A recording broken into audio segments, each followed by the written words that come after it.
Okay, so I've been doing some research on service to others, service to self, and the different densities and just metaphysical information in general. And I understand it is a pseudoscience, but I don't know. I've had a so-called awakening back in 2009, and I feel like this information is part of the reason why I'm actually doing so well today. So, and I really want to go through this packet and break down the information, page by page. It's a 22 page,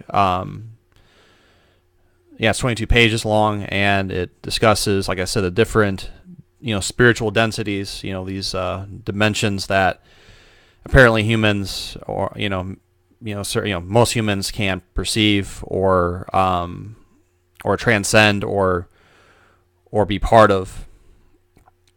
And I don't know, my different and some the different videos that I've came out with actually discuss third, fourth, fifth density and so on and so forth. And but anyways, and again, I know it's a pseudoscience, I get it, but nonetheless, I find this information fascinating, and I just found this packet very intriguing.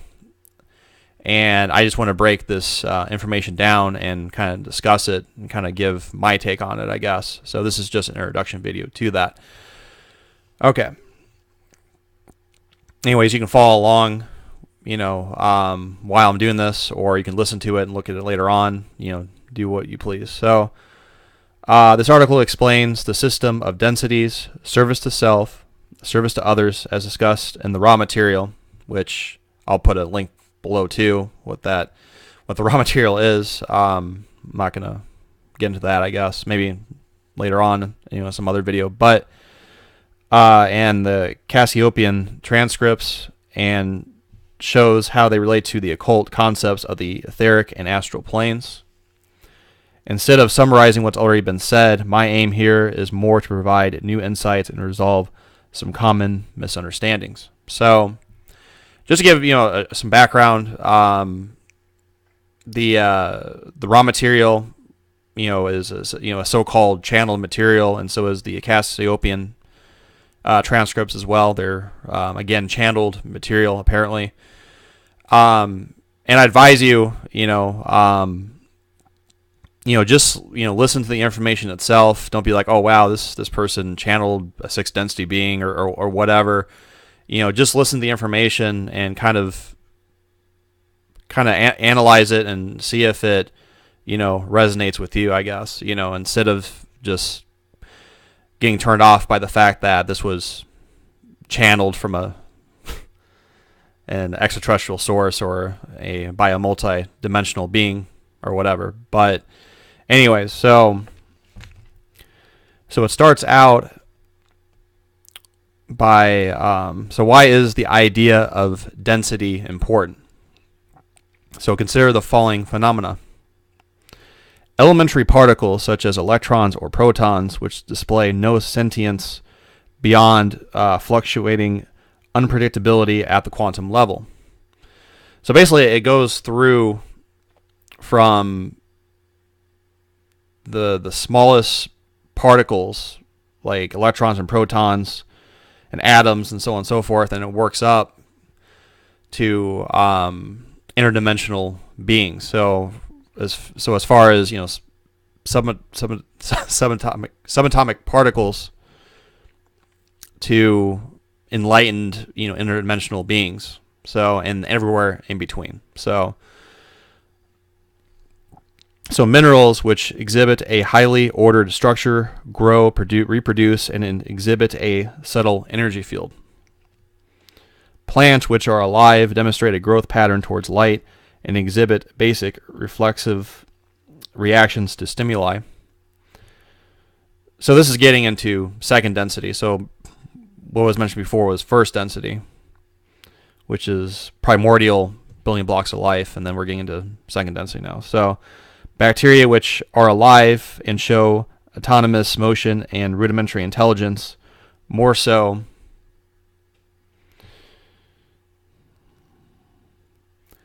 more so than plants, minerals, or elementary particles. Animals, which in the case of dogs, cats, elephants, dolphins, show sentience, emotional sensitivity, memory, and a will to live. Then humans are apparently in third density, which is what they're going to be talking about right now in this article here. So humans who possess the capacity for self-reflection, self-awareness, and self-determination. Cryptoids such as Bigfoot, Mothman, never heard of Mothman before, Men in Black, etc., who, like aliens, are not fully anchored in our realm. So this is, I think, referring to fourth density, which is apparently partially etheric and partially physical. Same thing, ghosts who seem no more or less intelligent than humans and are simply lacking the physical body. Astral beings ranging from basic parasites and critters to humanoid characters of hostile or benevolent natures. Demons who range from imp-like minions to chthonic overlords and are the personification of evil, anti-life, anti-spirit, darkness, and entropy. Angels who are completely non-physical and demonstrate perfect congruence with divine ethics and can surgically edit our reality if divine intervention requires it. Higher self, which is stationed at the end of our personal spiritual evolution and reaches back down through time to help its past lower projections still immersed in the human experience. The demiurge, the pseudo-intelligent soul or quantum field of the universe that sustains physical existence as we currently know it. Positive and negative beings who exist indicates that a duality exists between those who choose to assist and those who choose to exploit others. The infinite creator who is infinitely sentient and both permeates all of creation and exists timelessly beyond it. Now, organize these phenomena into a coherent framework that shows the relation among all its parts, and to do this via the simplest system possible that accounts for all those parts. What you end up with is something like the density STO STS system. It is not the only possible interpretation, but it is useful and provides a working framework. So when I read this first part, I mean, immediately I'm like, wow, this is very fascinating. And I think overall it really does, in my personal opinion at the moment, really does kind of lay out a general spiritual framework with how spiritual evolution works, from, the smallest particle to, angels and interdimensional beings and everywhere in between. And also, I mean, it gets into, like I said, service to others, service to self, and how both of those choices, so to speak, interact with each other, and how both of them feed off each other. So STO feeds off STS, STS feeds off STO. And I guess feeding is actually not really the right way to, explain it.